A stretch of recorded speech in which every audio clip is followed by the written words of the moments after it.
So the big talk of the week seems to be Jake Paul versus Mike Tyson. As somebody who is very, very involved in martial arts and the MMA scene in general, I feel like I have a very, very good opinion about it. I'm not going to be predicting the fight. I just want to talk about everybody really hating on Jake Paul and talking about the fight being rigged because I have an alternate perspective that you guys need to take into consideration. Hello, everybody, and welcome back to another video. If you are new here, my name is Kyle. I am your guy with too many YouTube channels.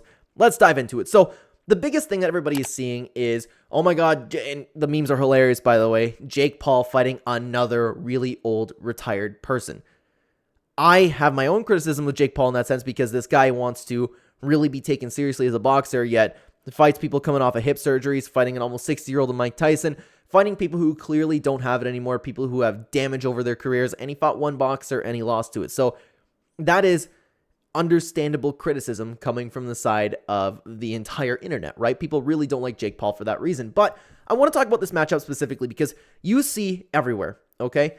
Everywhere in comment sections talking about if Mike Tyson loses this fight, then it's rigged. Now, I'm not going to lie to you.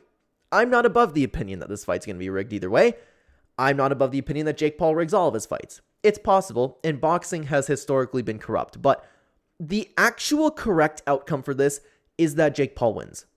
What you guys don't understand, I don't mean to say you guys because you watching this video might have an educated opinion on it, but for people who are so loud and don't know anything about fighting, and again, I know a lot. I've been involved with it most of my life, okay?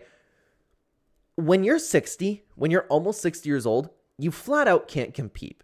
Now, Mike Tyson could very well be on something, some sort of drugs, right? And that could definitely put you in the game. But assuming he's not, at the end of the day, he's almost 60 years old. You can't take the amount of damage that you used to. You're not as fast as you used to. Your cardio isn't there, and you can get dazed a lot easier. Jake Paul is a big guy in general. If you take any 60-year-old, any fit 60-year-old, they will lose to a high school boy. With their testosterone running around as high as it is, they will lose. They will lose almost 100% of the time. I don't care how good Mike Tyson's technique is. What Mike Tyson has is about 20 seconds of a burst. All you guys keep seeing online, all of these fights and sparring sessions or this pad work of Mike Tyson, all of that is typically doctored. And for someone who's almost 60, again, if he can last, then we know that he's on something, right? And I already can feel the comments coming where, oh, how dare I disrespect somebody who's great? I have a lot of respect for Mike Tyson, okay? I do, but I'm just looking at this objectively here. These videos that you're seeing with him looking really good on the pads, he can do that for maybe 20 seconds, 30 seconds, 1 minute at a very, very maximum. At the maximum. And you want to talk about going multiple rounds with Jake Paul, a guy who's in his prime, a guy who's as young as he is, as big as he is. If you want to talk about him possibly being on things, you never know because his brother is obviously on something, right? I don't think Jake's on anything, but it's just something you need to take into consideration. There is no way that Mike Tyson could possibly beat Jake Paul. And on top of that, Jake Paul, whether you want to admit it or not, he has some good boxing technique. He has some flaws in his game, but he's better than your average fighter. He's better than your average, like, I don't want to say nobody boxer because Jake Paul's not a nobody. You get the point that I'm saying. He's not obviously a boxer, but he's better than the vast majority of people commenting on the internet. The correct outcome here, guys, is for Mike Tyson to lose and lose bad. It's not fair to say that this fight is absolutely rigged if Mike Tyson loses.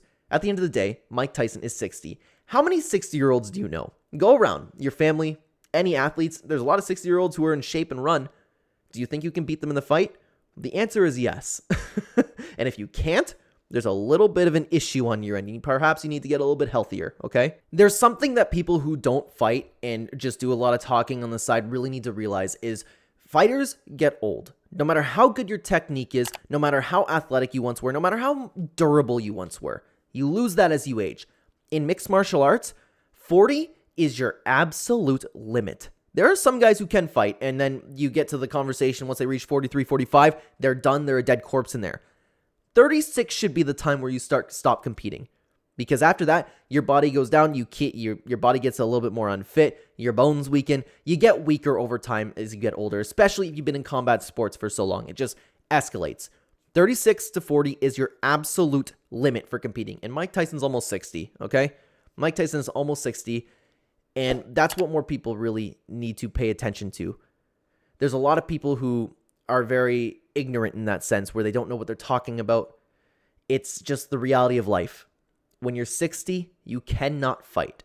So just because he loses this, honestly does not mean it's rigged. Let me know what you think down below. Thank you so much for watching the video on the screen right now. Check out this video where we recap everything that was trending throughout last week. Thank you so much for watching, everybody.